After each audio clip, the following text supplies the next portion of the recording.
Salut à tous, j'espère que vous allez bien. J'ai décidé ce soir de vous partager le premier chapitre de mon livre et de vous faire la lecture afin de vous faire découvrir l'œuvre et voilà, vous transporter l'espace d'un instant dans mon imagination et dans ce roman que j'ai pris, pour lequel j'ai pris énormément de plaisir à l'écrire. Donc, c'est parti pour la lecture. N'hésitez pas à mettre les AirPods et tout pour vous plonger vraiment dans l'ambiance, quoi. Premier chapitre, le colis. Comme tous les matins, Lior repoussa l'alarme de son iPhone de 9 minutes. Il attendait toujours 7h55 pour sortir du lit en catastrophe, faire son sport et se préparer à télétravailler. Cela faisait maintenant 3 semaines que la Californie et le reste du monde s'étaient confinés, le seul moyen de défense face à ce virus encore très peu connu. En sortant de la douche, Lior se prépara un petit déjeuner copieux comme chaque matin. Des pancakes, une banane, un jus de fruits frais, un grand café et un shaker de protéines véganes. Le matin, il aimait prendre le temps de se faire plaisir. Il s'installa avec son assiette et la grande tasse à café dans le bureau à l'étage et alluma son ordinateur. Il avait déjà 27 emails non lus. Lior était originaire de Santa Cruz, une petite ville de Californie au sud de San Francisco. Il avait vécu toute son enfance et adolescence là-bas. À la fin de ses études à UCSC, University of California Santa Cruz, il avait décroché un job chez Amazon à Seattle. Une opportunité en or pour ce jeune garçon issu d'une famille juive assez modeste. Sans regarder derrière lui, il partit donc à 22 ans à la conquête de l'État de Washington. C'était la première fois qu'il quittait la Californie. Par la suite, connaissant une évolution très rapide dans son entreprise, il put vite se permettre de partir à la découverte du reste du monde. Il était passionné par les voyages, les cultures et les langues étrangères. Si vous demandiez à ses amis, tous vous diraient que Lior est un garçon dynamique, drôle et gentil. Les mères de ses amis vous affirmeraient même qu'il est le gendre idéal. Et pourtant, malgré une envie folle de tomber amoureux, Lior était toujours célibataire. 31 ans, célibataire à San Francisco en 2020, cela n'a rien de très surprenant. Depuis des années maintenant, les codes des rencontres sont chamboulés. L'instantané comme nouveau credo, l'accélération de notre rythme de vie et de la consommation ont également joué sur notre consommation de l'amour. Lior faisait partie de cette génération connectée qui swipe à gauche ou à droite à la recherche du prince charmant. Lior a connu bien sûr quelques histoires amoureuses sérieuses, notamment avec son ex, David, sa deuxième relation la plus longue. Une histoire de 3 ans avec ses hauts et ses bas, mais pour qui la passion s'est éteinte trop rapidement. Alors, depuis quelque temps, il a entrepris la recherche d'un idéal. Un idéal tout droit sorti des comédies romantiques qu'il regarde depuis tout petit. Un idéal et sa rencontre idéale. Le coup de foudre et ses fameux papillons dans le ventre. Il y croit à chaque fois qu'il rencontre quelqu'un et qu'il discute avec un nouveau match. Mais vu que ça n'arrive pas tous les jours, entre deux swipes, il s'autorise comme toute personne de sa génération des idéaux sans lendemain. Nous sommes le 17 mars 2020. À la veille de la déclaration totale du confinement par Gavin Newsom, le gouverneur de Californie, Lior et 4 de ses amis de San Francisco décident de partir ensemble et de se retrouver dans la famille de l'un d'eux, George, au lac Tahoe. Une spacieuse et luxueuse maison en bois, pour eux seuls, au pied des arbres avec une vue imprenable sur le lac. George, c'est le meilleur ami de Lior. George et Lior se sont rencontrés il y a 4 ans à une soirée organisée par des amis en commun dans un appartement. Lior n'aimait pas trop se rendre à des soirées où il connaissait peu de monde. Mais bon, c'était toujours l'occasion de discuter avec de nouvelles personnes en dehors des applications. Alors que tout le monde dansait dans le salon, Lior était sorti pour fumer une clope sur le balcon. Il avait, comme on dit, la cigarette sociale en soirée, et c'est là qu'il rencontra George. Au bout de quelques minutes seulement à discuter, c'était comme s'il n'y avait plus eu personne autour d'eux. Ils rigolaient tellement ensemble, ils étaient sur la même longueur d'onde. On aurait pensé qu'ils se connaissaient depuis toujours. Un coup de foudre amical. Depuis ce soir-là, ils ne s'étaient jamais quittés. Ils faisaient tout ensemble. Même parfois, juste être ensemble à ne rien faire leur suffisait. Les fous rires et les coups durs, c'était toujours l'un avec l'autre qu'ils voulaient les partager. Ils avaient 2 personnalités totalement différentes, mais pour autant très complémentaires. Quand on les voyait, on avait envie de faire partie de leur duo.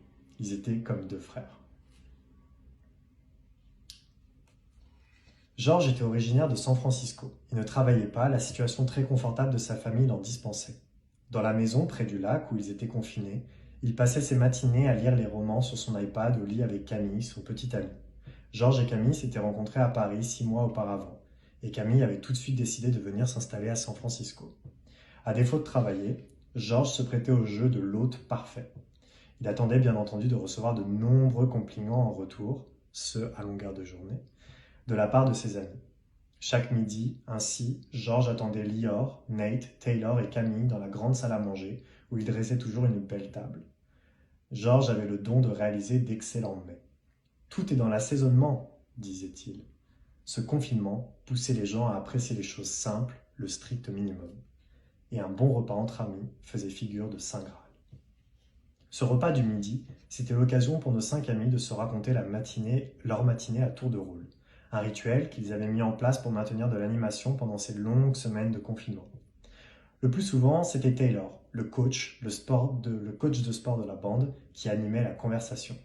Il animait en montrant le grand nombre de messages qu'il recevait après ses sessions de live coaching. Il partageait, sans état d'âme, les photos que certains de ses élèves lui envoyaient post-entraînement. Des photos hautement dénudées, évidemment. Pour le remercier et lui montrer les premiers résultats déjà observables sur leur corps bien sculpté. C'était bien sûr cette partie-là qui intéressait le plus nos 5 amis. Ce jour-là, Nate, un ami de longue date de Lior avec qui il travaillait, expliqua qu'il ne supportait plus de travailler pour un grand groupe et que le confinement terminé, il aimerait vraiment penser à lui. C'était sûr, pour lui, une fois la crise et les événements qui en découleraient passés, il monterait sa propre boîte. Nos 5 amis étaient à table, alors que George s'apprêtait à servir le dessert, son excellent cheesecake au coulis de fruits rouges. Lior, qui ne disait plus rien depuis un moment, brisa le silence et leur raconta. « Les gars, faut trop que je vous raconte un truc qui m'est arrivé cette nuit. Un truc trop bizarre. J'ai fait un rêve trop bizarre, dans le sens beaucoup trop réaliste. » Ses amis sourirent et l'écoutèrent avec attention, attendant déjà les détails croustillants. Je devais aller récupérer un colis que j'avais commandé sur internet dans un magasin en bas de chez moi. Au moment où j'arrive devant le magasin, ils étaient en train de fermer les grilles. Là, j'avance vers l'entrée, je parle au vendeur qui me laisse quand même passer. Je pense qu'il se disait que je venais faire une course de dernière minute. Bref, une fois à l'intérieur, je vais directement vers les caisses pour récupérer le paquet. Je sors mon téléphone de mon sac pour montrer le QR code de ma commande au vendeur. Et là, avec l'air gêné, il s'excuse mais m'explique qu'il est trop tard pour récupérer un colis. Il peut encore encaisser des articles, mais le service de leur prestat permet plus de scanner les colis et de les faire sortir du magasin. J'insiste, je lui dis que c'est hyper important, c'est un cadeau pour un anniversaire où je vais le soir même et je ne peux pas y aller sans. Le vendeur me répond, cette fois-ci avec un air beaucoup moins gentil et plutôt agacé, que c'est vraiment pas possible et il me tourne la tête. Lior, tu veux pas un peu accélérer là sur les détails ? Le coupa son ami George. Lior avait effectivement cette tendance à raconter trop en détail ses histoires. Oui, je sais, mais écoute, c'est hyper important, George. Bon, je vais faire vite. Donc là, je suis face au vendeur, j'insiste, je comprends pas où est la difficulté de sortir le colis, blablabla. Et là, un de ses collègues se dirige vers nous. De loin, on pouvait clairement déceler un regard très froid. Il avait vraiment pas l'air commode. Mais bon, je m'attendais à ce qu'il me demande de sortir du magasin. Et là, face à moi, le nouveau vendeur hésite un instant et dit à son collègue qu'il va gérer la situation. Son collègue part alors dans la réserve en marmonnant dans sa barbe. Le nouveau vendeur donc, me regarde. Il me demande mon nom, le numéro du colis, je lui tends mon téléphone, ma carte d'identité qu'il prend en photo. Il me dit qu'il va faire le nécessaire et me demande de le retrouver derrière le magasin sur le parking des employés d'ici 20 minutes. Ah, enfin un peu d'action. Et il était comment alors ce nouveau vendeur ? Demanda Taylor. Physiquement, bien sûr, je parle. C'était un grand mec, 1m80, un truc comme ça. Il était plus grand que moi. Il avait les cheveux très courts, une barbe légèrement grisonnante. Un mec classique, quoi. Mais ce qui m'a le plus marqué, c'est son sourire. Vous vous rendez compte ? Même dans mon rêve, je me souviens de son sourire. Il avait un air froid, mais il avait ce sourire de dingue. Le genre de sourire qui te fait directement sourire. C'est au moment où il m'a demandé son téléphone et mon ID que ce sourire l'a trahi. J'ai compris à ce moment précis que l'air dur et froid qu'il se donnait était une façade qui cachait une personnalité bien plus sympathique. Bref, du coup, comme convenu, je sors du magasin pour aller sur le fameux parking. 20 minutes plus tard, je le vois alors sortir. Il avait changé sa tenue de travail verte et blanche contre un jean, un t-shirt et une paire de sneakers. Il tenait mon colis sous le bras, le cadeau en question, et son casque de vélo dans l'autre main. Il s'approcha de moi en regardant le sol. Il tourna la tête à droite, à gauche, avant de regarder en face de lui pour me fixer dans les yeux. À cet instant précis, je me suis connecté à lui. Personne de ses amis n'avait touché à leur dessert. Ils étaient tous bouche bée. Mais c'est un mec que tu connais? Enfin, tu te souviens l'avoir déjà vu quelque part, au magasin ou ailleurs? Demanda Nate. Son visage me dit vaguement quelque chose. Je l'ai peut-être déjà croisé, mais je suis pas vraiment sûr. Je confonds, je crois. Enfin bref, laisse-moi reprendre l'histoire, coupa Nate Lior. Donc il est là, face à moi, il me dit que j'ai de la chance qu'il m'ait entendu. Il m'explique que son collègue ne mettait pas de mauvaise volonté et qu'il est vraiment impossible malheureusement de sortir un colis à cette heure-là. Enfin impossible, si on respecte les règles. Il me détaille comment il l'a sorti discrètement de la réserve. Il a pris une photo du code barre et le code barre qu'il scannera demain pour faire semblant du coup que le colis est sorti demain et pas aujourd'hui, vous comprenez quoi. Bref, il me tend mon paquet. À cet instant, nos doigts se frôlent et je sens une décharge électrique se propager dans tout mon bras. Je le remercie, je dis que je suis très gêné mais que je dois malheureusement partir car je suis attendu à l'anniversaire en question. En vrai, j'ai pas du tout envie de partir. J'aimerais trop rester avec lui, j'ai envie de lui offrir un verre, j'ai envie de le remercier quoi. Mais bon, j'ai pas le choix, c'est l'anniversaire surprise de Lucie et c'est Stella qui l'organise chez elle. T'imagines arriver en retard à un rendez-vous avec Stella? Alors imagine la pression supplémentaire si t'arrives en retard à ce rendez-vous et que ce rendez-vous en question, ce sont les 30 ans de votre meilleur ami en commun. Et que c'est toi qui apporte le cadeau auquel tout le monde a contribué. Bref, de toute façon, même si j'ai très envie de rester, au fond de moi, c'est une très bonne excuse cet anniversaire, car j'ai une peur trop bizarre. Une peur que je ne reconnais pas. Une peur que je ne reconnais plus en fait. La peur d'une rencontre dans la vraie vie.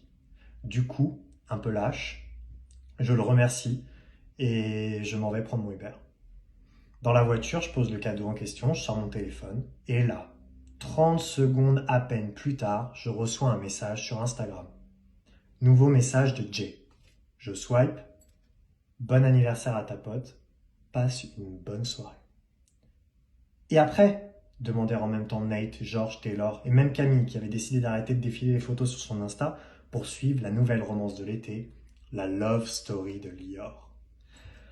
Bah après, comme tous les rêves, mon réveil a sonné. J'ai essayé de me rendormir en me disant que j'allais arriver à retourner dans le rêve, mais impossible. Les amis, amusés mais très déçus qu'il n'y ait pas de suite, furent alors coupés par Georges. Les gars, il est 14h10, vous devez pas retourner bosser? S'écria-t-il. Le reste de l'après-midi fut comme d'habitude, occupé par des heures de réunion et de fichiers Excel pour Lior et Nate, des cours Zoom et de live Instagram pour Taylor, et de la détente pour Georges et Camille. Au cours de la même soirée, les amis se retrouvèrent comme chaque soir autour d'un petit apéro à jouer au Monopoly sur le ponton en face du lac, les pieds dans l'eau. En descendant de la maison, par un petit escalier en bois blanc accessible depuis le salon, on pouvait arriver sur une grande terrasse qui dominait le lac. Au bout de la terrasse se trouvait ce ponton. Les parents de Georges étaient architectes. Ils avaient réussi à concilier design et authenticité pour cette résidence secondaire afin de s'intégrer au mieux dans le monde sauvage qui l'entourait. Ce soir-là, après un bœuf bourguignon, une spécialité française cuisinée par Georges sous les conseils de son ami Camille, tous partirent se coucher le ventre bien rempli. Léor s'enferma alors dans sa chambre.